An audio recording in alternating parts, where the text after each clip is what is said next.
বিসমিল্লাহির রাহমানির রাহিম।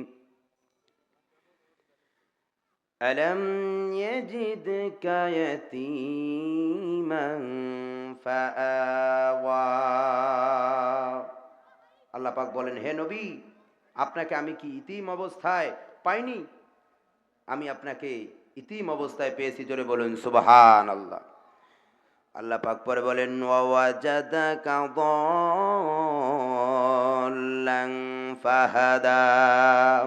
আপনাকে আমি পথ হারা পেয়েছি, এরপর আপনাকে আমি পথের দিশা দিয়েছি। সুবহানাল্লাহ।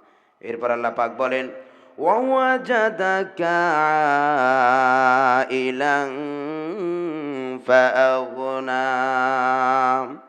আমি আপনাকে পবিত্র অবস্থায় পেয়েছি। জোরে বলুন সুবহানাল্লাহ। সব ইতিম, বাবাহারা মাহারা ইতিমদের সর্দার আল্লাহ পাক রাসূলকে বানিয়েছেন। সুবহানাল্লাহ। রাসূল ইতিমদেরকে এতই ভালোবাসতেন, কারণ রাসূল নিজেই ছিল কি ইতিম। ভাইরা আমার, কান খুলে গভীর মনোযোগ দিয়ে শুনুন। বিশ্বনবী হযরত মুহাম্মদ রাসূলুল্লাহ যখন মা আমিনার গর্ভে 6 মাস থাকাকালীন তার বাবা হারিয়ে গিয়েছে, বাবা হারা ইতিম। বিশ্বনবী মায়ের গর্ভে দুনিয়ায় আগমন হবেন। মা আমিনা ঘরের ভেতরে কান্না করে, একা একা কান্না করে আর বলে, আল্লাহ, আজকে আমার যে সন্তানটি দুনিয়ার বুকে আসবে, আজকে যে আমার চেয়ে বেশি আনন্দ হতো, সে তো আজকে দুনিয়ায় নাই। মা আমিনা কান্না করতেছেন। আব্দুল মুত্তালিব ঘরের পাশে বসে থাকা। যখন বিশ্বনবী দুনিয়ায় আগমন হলেন, আব্দুল মুত্তালিব তায়েববাসীদেরকে বলতেছেন, শোনো, এই ঘরের ভিতরে এমন একটি ইতিম বাচ্চা আছে যে কম বিনিময়ে টাকায় তোমরা নিতে পারো। এখন ইতিম বাচ্চা কেউ নিতে চায় না। ওই সময় এমন একটি সময় ছিল যে আর একজনের সন্তান আর একজন পালতো। বিশ্বনবীর বাবা নাই, কেউ নিতে চায় না। হঠাৎ মা হালিমাতুস সাদিয়া আল্লাহ রাসূলের দাদার কাছে আসলেন, বলতেছেন, আপনার ঘরে নাকি একটি সন্তান আছে, ইতিম, আমি নিতে চাই। এখন বললেন, তোমার স্বামীর সঙ্গে পরামর্শ করতে পারো, আগে তোমার স্বামীর সঙ্গে বোঝো যে ইতিম সন্তান নেবে কিনা। মা হালিমাতুস সাদিয়া তার স্বামীর কাছে চলে গেলেন। স্বামীকে বলতেছেন, স্বামীজি, ওই পাড়ায় মহল্লায় আব্দুল মুত্তালিবের নাতি, ইতিমারা সন্তান, বাবা নাই। ওই সন্তানটিকে তুমি যদি পারমিশন দিতে পারো, আমি পালতে পারি। মা হালিমাতুস সাদিয়ার স্বামীর কোনো মতামত নাই, জিতুক ইতিম। শেষ পর্যায়ে একটি কথা বললেন, যদি ছেলে সন্তানটি যদি দেখতে যদি ভালো হয়, তাহলে সন্তানটিকে তুমি পালতে পারো।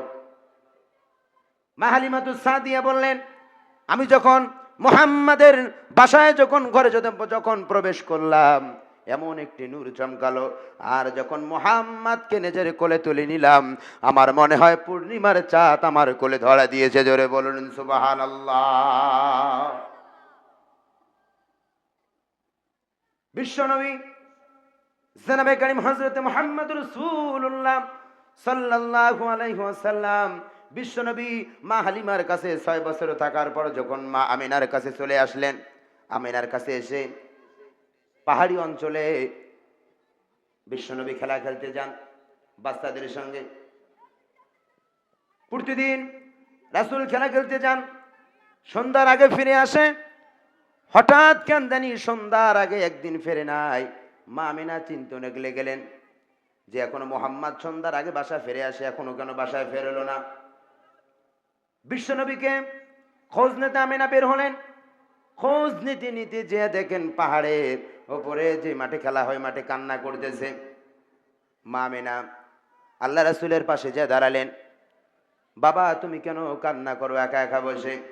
বিশ্বনবী বলেন, মা জি, যতদিন আমি এখানে খেলা খেলতে এসেছি, ততদিন দেখি খেলার মাঝখান থেকে ওই খেলাদের সন্তানদের বাবা মা নাম ধরে ডাক দেয়। নাম ধরে যখন ডাক দেয়, বাচ্চা না সন্তানটি দৌড়ে যে বাবার কোলে যায়, আর বাবা কোলে নিয়ে চুমু খায়, বাবা চলে নিয়ে যায়। আজ থেকে আমি যতদিন এখানে খেলা খেলতে এসেছি মাঝি, আমার কি বাবা নাই? আমারে নিয়ে যায় না? বিশ্বনবীর মা মেনা মোহাম্মদ, বিশ্বনবী হযরত মুহাম্মদ রাসূলুল্লাহ সাল্লাল্লাহু আলাইহি ওয়াসাল্লামকে কোলে নিয়ে চুমা খালেন।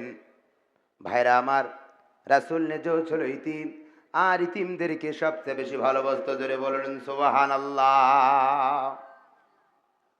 বিশ্বনবী ঈদের দিন মাঠে যায়। ঈদগাহের যাওয়ার পূর্বে হঠাৎ দেখেন এক ছোট্ট বাচ্চার কান্নার আওয়াজ, গুনগুনি কান্নার আওয়াজ। আর ওই বাচ্চাটির মা, বাবা নাই, মা আছে।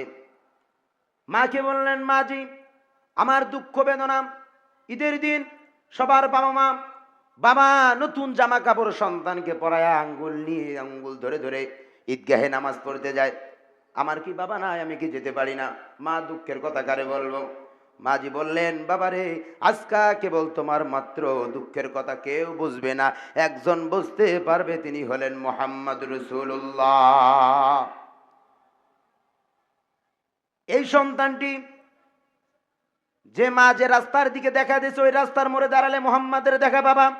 এই বাচ্চাটি ওই জায়গায় যে কান্না করতেছেন, রাসূল আসলেন, আসার পথে দেখতেছেন বাচ্চারা কান্না করে। বাচ্চাকে জিজ্ঞাসা করলেন, তুমি কেন কান্না করো? নবীজি, আমি আজ থেকে বাবা, অনেক আগে বাবা হারিয়ে ফেলেছি। আজকে ঈদের দিন সবার বাবা সবাইকে নিয়ে যায়, আমারে তো কেউ নিয়ে যায় না। মনের দুঃখের কথা কারে খুলে বলবো? রাসূলকে বলতেছেন ওই বাচ্চারা, ইয়া রাসূলুল্লাহ, ইয়া হাবিবাল্লাহ, আপনি যদি আমার বাবা হতেন, মুহাম্মদ আপনি যদি আমার বাবা হতেন, আর আয়েশা যদি আমার মা হতো, নিজের জীবনটা অনেক ধন্য হয়ে যেত। জোরে বলুন সুবহানাল্লাহ। এই জন্য আল্লাহ পাক বলেন, ফাম্মাল ইয়াতীমা ফালা তাকহার ওয়া আম্মাস সাইলা ফালা তানহার ওয়া আম্মা বিনিআমাতি রাব্বিকা ফাহাদ্দিস। হে নবী, আপনি ইতিমদের সঙ্গে নীরম এবং অসৎ আচরণ করিও না। ইতিমদের সঙ্গে সৎ আচরণ করো, ভালোভাবে কথা বলো। সুতরাং এবং তুমি ফকিরদেরকে তুমি বকা দিও না। আজকাল সমাজ এমন হয়েছে, ইতিমদের কোনো দাম নাই, ফকিরদের কোনো দাম নাই। আল্লাহ নবীর আর এক চাবি, ছোট্ট চাবি, একদিন নয়, 3 দিন নয়, 7 দিন থেকে অনাহারে পেটে পাথর বেঁধে ওই ছোট্ট চাবি মানুষের বাসায় খানা খুঁজতে গেলেন।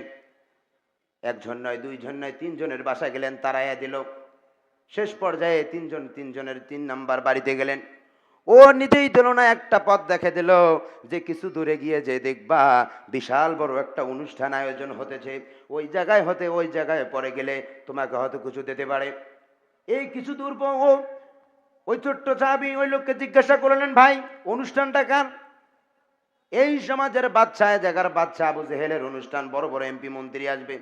কিছু দূর পথ এগিয়ে যায়, আর মনে মনে ভয়, আমি তো মুহাম্মাদের লোক, যদি শুনে আমাকে শেষ করে ফেলবে। কিছু দূর পথ এগিয়ে যায়, যেতে যেতে যেতে যেতে অনুষ্ঠানের কাছাকাছি গিয়েছেন। অনুষ্ঠানের দিকে দেখেন 2 জন অনুষ্ঠানের লোক দারোয়ান দাঁড়িয়ে। ওই দারোয়ান লোকদেরকে বলতেছে, ভাই আমি 1 দিন নয়, 2 দিন নয়, 3 দিন নয়, 7 দিন থেকে অনাহারে খিদার যন্ত্রণায় পেটে পাথর বেঁধে তোমাদের কাছে এসেছি। আমারে যদি একটু যদি খাবার দাও, হয়তো আমি ক্ষুধাটারে মিটাইতে পারবো। এখন দারোয়ান বললেন, তোমার এই নোংরা কাপড়, এই নোংরা তোমার প্যান্ট, নোংরা তোমার শার্ট, এই পরিবেশে এই সমাজে এমপি মন্ত্রীরা আসবে, তোমাকে ঢুকতে দেওয়া যাবে না। এই সন্তানটি কান্না শুরু করলেন, ভাই আমি তো শুধু এখানে বসে খানা খেতে চাই না।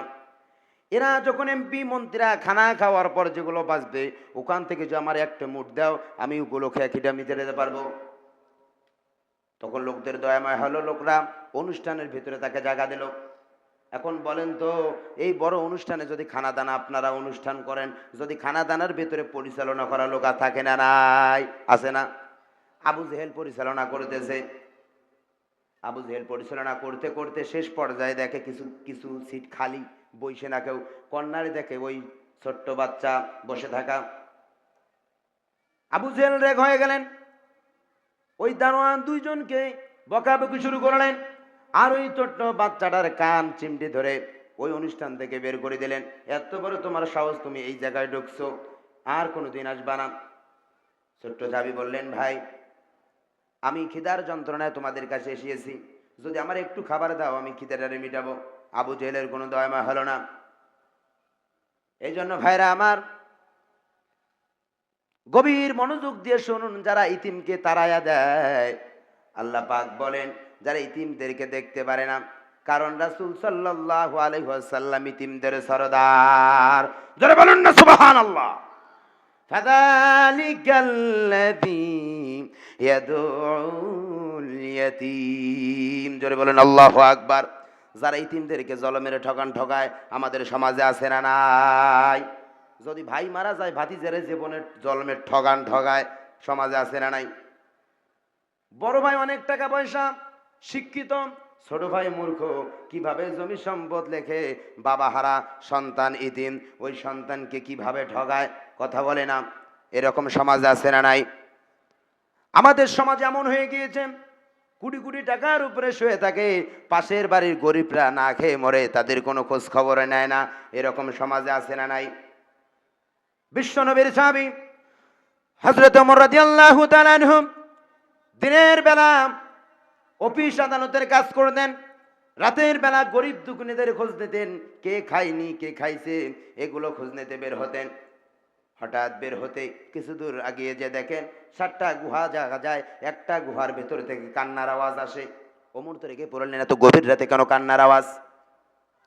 ওমর রাগ হয়ে গেলেন, এটা হতে পারে না।